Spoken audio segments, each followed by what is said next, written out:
akan meluncurkan lagi hasil survei terkait industri ISP serta market profile pada tahun 2023. Kami persilahkan Bapak Zul untuk menyampaikan hasil survei kepada anggota. Waktu dan tempat kami persilahkan. Jadi sekali lagi growing stage, industri bertumbuh dengan tingkat pertumbuhan yang tinggi 50,63, sedangkan yang mengatakan industri ini mengalami penurunan itu cuma 1,26%. Ya, jadi masih banyak sekali peluang di dalam industri internet ini. Nah, faktor yang paling menentukan tingkat kematangan industri ISP pertama adalah tingkat penetrasi internet yang masih potensial untuk ditingkatkan. Ini dijawab oleh 41,8%. Kemudian perkembangan teknologi yang pesat, karena kita tahu semuanya sekarang digitalisasi, semuanya butuh sensor segala macam. Jadi ada yang menjawab 29,3%. Dukungan dari pemerintah menjadi salah satu faktor untuk menentukan tingkat kematangan industri ISP, ada 15,10%. Kemudian tingkat pertumbuhan ekonomi yang tinggi dijawab oleh 9,6%. Pemain pasar yang belum terlalu banyak, ya ada yang bilang juga nih, pemain pasar yang belum terlalu banyak dijawab di 2,5%. Ini artinya bisa jadi di beberapa daerah-daerah yang rural. Next, kita akan lihat prospek industri ISP dalam 5 tahun ke depan. 5 tahun ke depan masih dinyatakan oleh pemain-pemain di industri ini 52,74%. Kita masih dalam tahap growing stage. Nah, jadi luar biasa ya. Tadi udah bilang persaingannya cukup tinggi sekali. Tapi kalau ditanya ke prospek 5 tahun ke depan gimana? Ternyata masih dalam growing stage. Sekali lagi, saya nggak tahu setelah survei ini kita akan lihat nanti ada berapa banyak lagi anggota penyelenggara yang bergabung dengan APJI. Baik, next kami lanjutkan ke kendala dalam meningkatkan pertumbuhan industri ISP.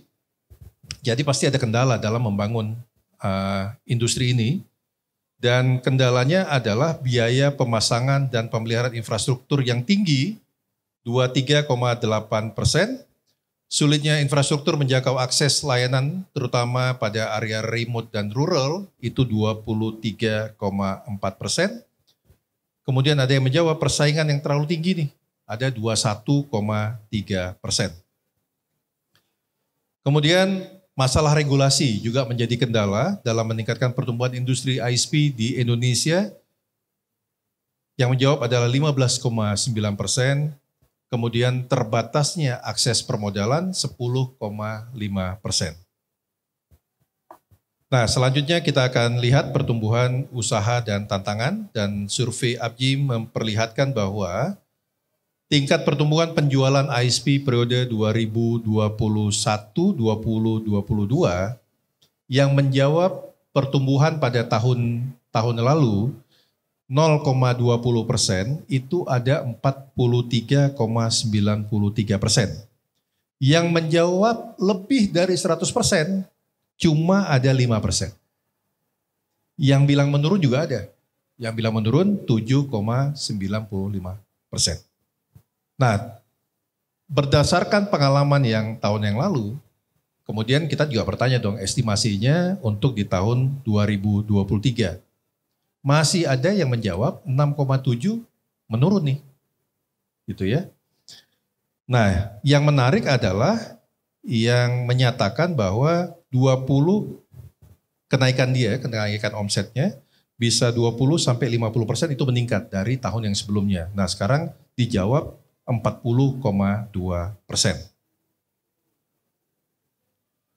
Tantangan bagi ISP selama tahun 2002 yang belum teratasi. Yang paling tinggi dijawab masalah infrastruktur. Yang kedua pendanaan, teman-teman. Jadi infrastruktur, pendanaan. Yang ketiga adalah SDM. Nah, kemudian APJI bertanya nih, kalau itu kendalanya, kalau ada investor nih, ada investor datang, kemudian apa yang mau dibangun? 76,8% teman-teman menjawab akan membangun infrastruktur last mile, ya, artinya akan dibangun dari infrastruktur dari kantornya menuju ke user. Ya, misalnya usernya ada perumahan, itu yang ingin dibangun, mau ke Pemda, itu yang akan dibangun. Jadi kalau dapat investor, nah teman-teman akan membangun last mile.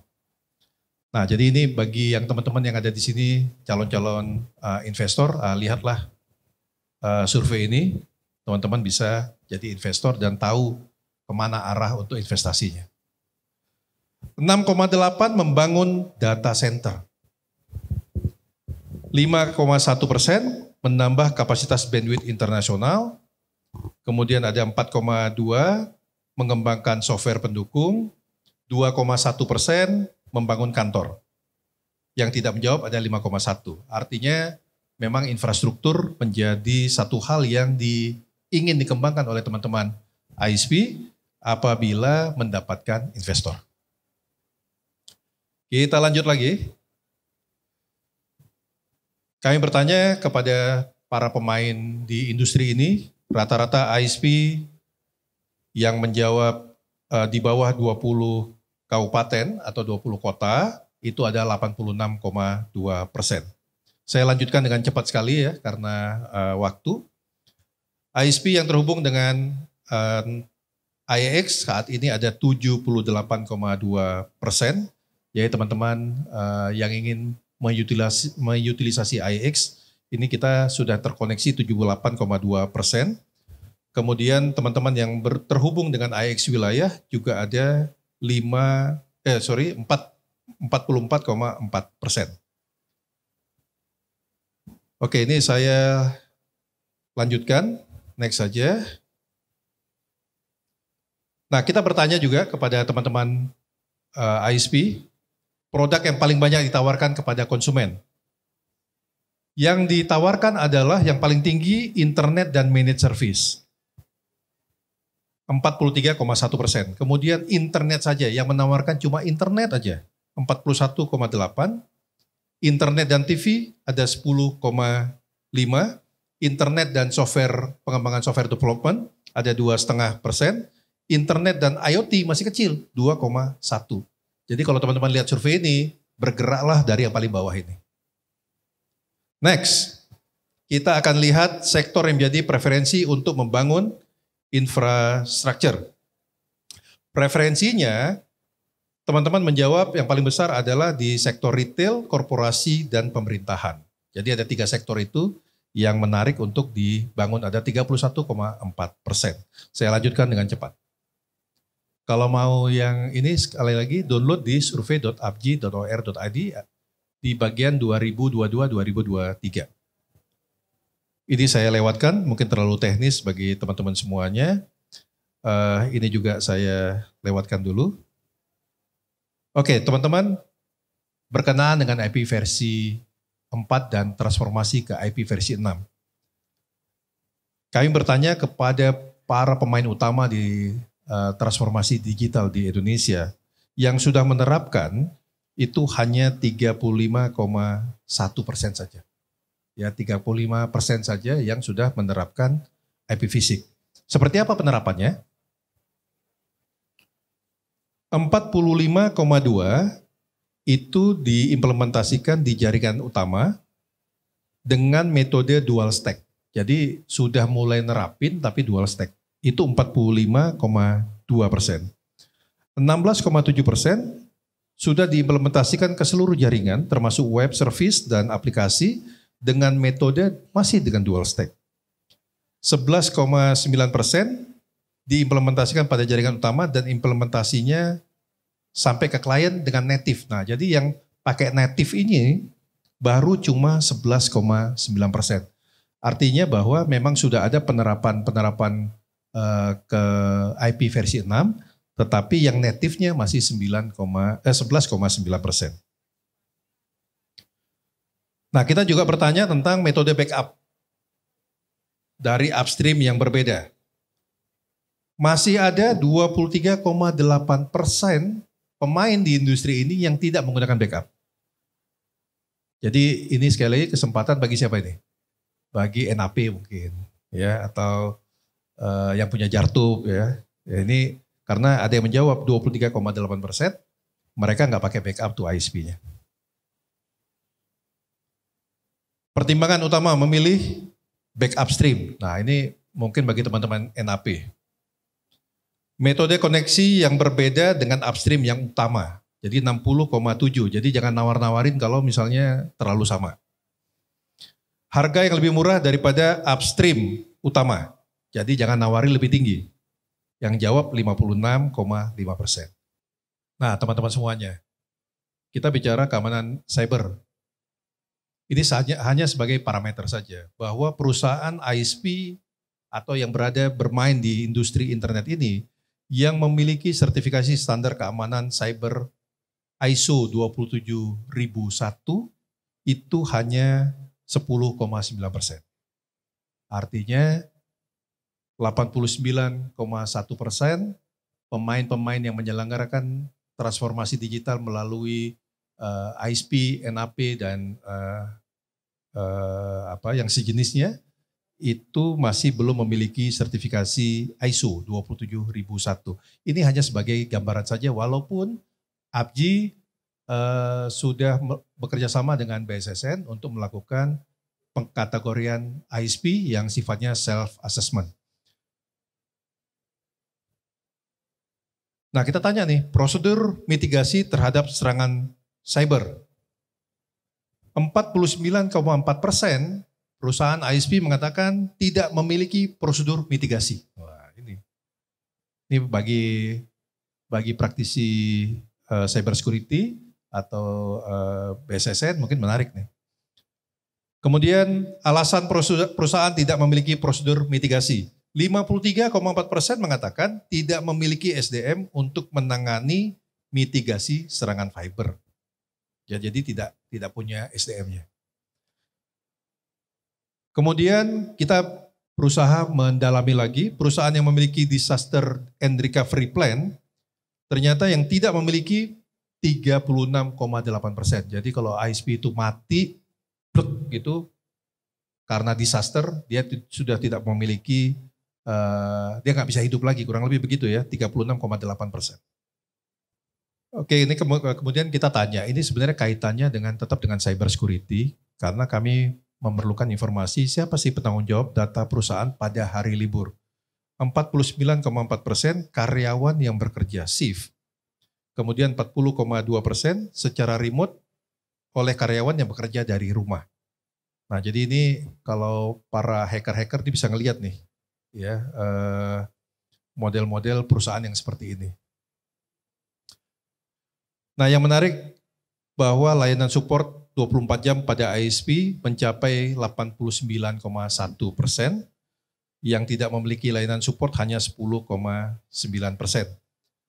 Media untuk melayani kebutuhan atau keluhan pelanggan adalah dengan WhatsApp 88,7%, telepon 52,5%. Saya skip lagi.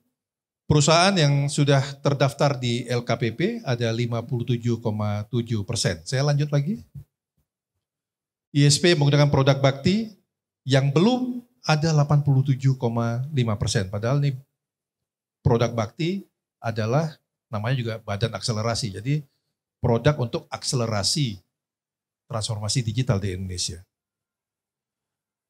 Kita lanjutkan ke slide yang paling terakhir. Kami juga memastikan teman-teman dari anggota melihat peran APJI ini mau seperti apa sih? 48,7%. Ini sekali lagi pertanyaannya boleh lebih dari satu. 48,7% mengusulkan kepada pemerintah untuk menentukan batas atas dan batas bawah harga internet di Indonesia. Saya nggak tahu nih, 48,7 ini nanti bisa berkembang jadi 70%, baru kita akan lihat kemungkinan-kemungkinan itu. Tapi 48,7 ini cukup besar menurut kami untuk kami rapatkan di Dewan Pengurus, apakah kita sudah mulai masuk seperti yang diinginkan oleh teman-teman anggota ini. 46,6% menghadirkan konten luar negeri ke IEX, 34,5% meningkatkan kerjasama antar lembaga terkait dengan tata kelola industri internet, 23,9% meningkatkan advokasi regulasi kepada anggota APJI, 14,7% meningkatkan ketahanan listrik di IEX APJI, 14,3% meningkatkan literasi digital kepada masyarakat Indonesia, 14,3% meningkatkan pelayanan pengelolaan IP address. Baik teman-teman semuanya, beberapa cuplikan dari survei APJI sudah kami sampaikan untuk market research.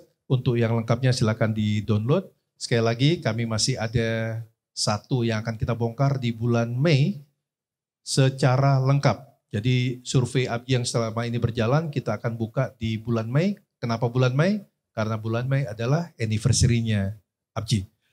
Demikian, lebih dan kurang saya mohon maaf. Assalamualaikum warahmatullahi wabarakatuh. Baik, kita kasih tepuk tangan yang meriah untuk Bapak Zulfadli Syam selaku Sekretaris Jenderal APJI. Baik, telah disampaikan hasil survei industri ISP dan market profile di 2023 yang mana mencuplik dari industri ISP di tahun 2022. Saya ucapkan terima kasih sekali lagi Bapak Zulfadli Syam dan Ibu Sri Rahayu atas perkenanannya untuk bisa menyampaikan sebagai narasumber di tempat ini. Untuk itu kita kasih tepuk tangan yang meriah sekali lagi untuk beliau berdua. Waktu sekarang saya kembalikan kepada MC bahwa presentasi dari market profile telah disampaikan dengan baik. Untuk itu waktu dan tempat saya serahkan. Terima kasih. Wassalamualaikum warahmatullahi wabarakatuh. Kami hormati, boleh kita berikan aplaus yang meriah sekali lagi tentunya untuk Bapak Firdian Adi Lesmana berikut dua narasumber yang tengah memberikan pemaparan materinya pada sore hari ini.